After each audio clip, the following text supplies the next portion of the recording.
L'absence de femmes dans un espace public est juste le symbole d'une islamisation avancée.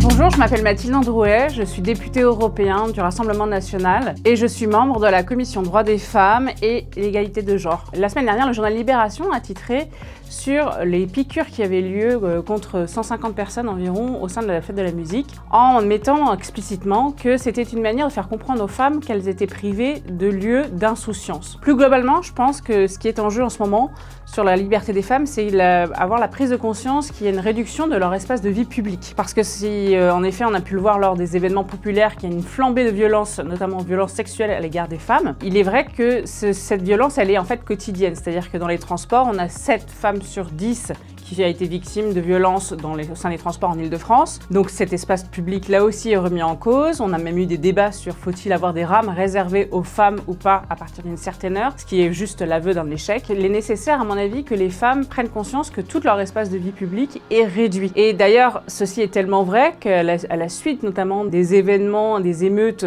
post-match du PSG dernièrement, il y avait eu des vidéos de jeunes hommes disant les filles qui viennent faire la fête, de toute façon on sait ce qu'elles veulent, elles cherchent le mec et donc elles méritent ces violences sexuelles. Donc c'est véritablement une guerre de territoire qui se joue.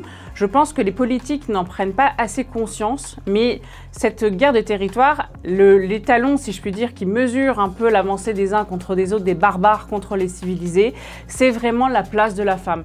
L'absence de femmes dans un espace public est juste le symbole d'une islamisation avancée, mais aussi de cette guerre de territoire, de ce gain des barbares contre la France civilisée, qui, elle, a toujours fait une place d'honneur pour les femmes, aussi bien dans un espace privé que dans l'espace public. C'est vraiment un marqueur fort, politique fort, et je pense qu'il est absolument nécessaire que l'ensemble des politiques, mais des associations féministes, s'emparent de cette occupation de l'espace public et non pas, comme le préconisait l'extrême gauche, l'éclairage des lampadaires et juste la largeur des trottoirs. Il faut aussi s'attaquer à cette logique très tribale, finalement très ancestrale, de cette guerre de territoire entre des gens qui sont civilisés contre les barbares.